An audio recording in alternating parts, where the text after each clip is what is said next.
मंच पर बैठे हुए हमारे सभी हृदय प्रिय हैं, बहुत ही आत्मन हैं। सबका नाम तो मेरे हृदय में ही है। अमरीश दोनों के बहुत निश्चय है। कविया जी हमारे कार्य को कर ही रहे हैं। ये जो होली है, 2-3 इसके संदेश हैं। उन्हीं संदेशों का उल्लेख करके मैं अपनी बात समाप्त करूंगा, क्योंकि मुझे जाना है। ठीक है, उमंग तो है, उत्साह तो है। होली का जो आंतरिक संबंध है, उस संदेश को हृदय ग्राह्य करना, उसको इनवाइट करना, उसको आत्मसात करना, तभी किसी कार्यक्रम को हम सार्थक कहते हैं। अपने को भी हम सार्थक बोध दे सकते हैं। होली के अंदर 2-3 ऐसे प्रतीक हैं। अभी जो गायक इतने अच्छे उत्कृष्ट स्वर उनका है और बहुत ही हृदय स्पर्शी गायन उनका है। हम सबके हृदय तंत्रियां झंकृत हो रही थी। शिव का वर्णन उसमें है, महादेव का वर्णन है। मशान में है क्या? फिर हर्ष में ही है। तो उसे शिव के संदेश को लेते हैं क्या? आज समाज भोग विलास में इतना लिप्त है, केवल हमको अधिक से अधिक धन चाहिए। आप कल्पना करें कि शिव एक आंख से साधनारत है, बाईं आंख से माता पार्वती के सौंदर्य को निहार रहे हैं। इतने में कंदर्प ने उनको बाण चलाया, इतनी धृष्टता की।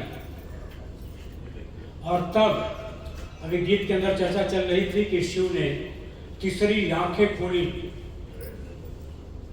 उस समय जब कंदर्प ने, रतिकांत ने उनको अपना आक्रमण किया, तो शिव विचलित नहीं होते। बड़े बड़े तपस्वी विचलित हो गए।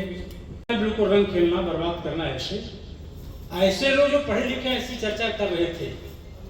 365 दिन उनके घर में ये आइसक्रीम पार्लर से कितने रंग के आइसक्रीम आते हैं, उनके लड़के कितने रंग के चॉकलेट लेते हैं, उनके घर में मिठाइयाँ बनती हैं, कितना रंग डाला जाता है, होटलों के अंदर भोजन बनते हैं, कितने रंग डाले जाते हैं, जो मसाले अपने घर में खाते हैं, कितने मसाले में रंग पड़ रहा है।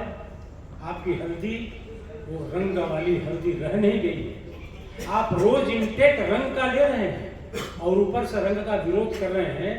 इस देश के अंदर पाखंड और प्रपंच करने वालों को ध्यान रखना चाहिए। ये गलत संदेश देने वाले लोग हैं। तुम्हारे बच्चे रोज चॉकलेट के माध्यम से कितने रंग खा रहे हैं और ऊपर के रंग का विरोध कर रहे हैं। ये रंग इस देश के अंदर समरसता का, समन्वय का, सौहार्द का, तादात्म्य का और हार्मनी का ये संदेश है। हम जब रंग लगाते हैं तो मनुष्य के अधर्म का अनेकों चेहरा होता है। अधर्म किसी रूप में भी आ सकता है, राक्षस अनेकों रूप में प्रस्तुत हो जाएगा। धर्म के अनेक चेहरे नहीं होते। धर्म का कोई एक ही चेहरा होता है, अधर्म के अनेक चेहरे होते हैं। और इसलिए भारतवर्ष के अंदर इस होली का संदेश है कि अनेक चेहरे लेकर के मत घूमो। हमारा एक चेहरा है और वह सनातन का चेहरा है, हिंदुत्व का चेहरा है।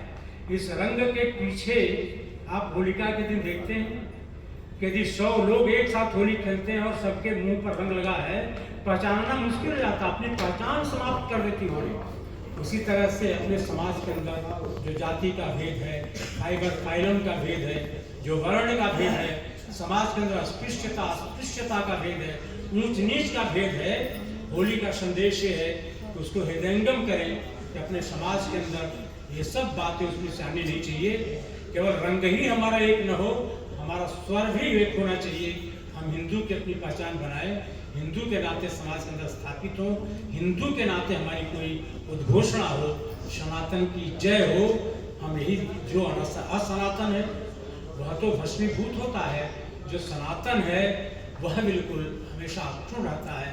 सूर्य की तरह, चांद की तरह होलिका, हिरण्यकश्यप इस देश के अंदर प्रतीक हैं कि भोग के भीतर से भी भक्ति निकल सकती है।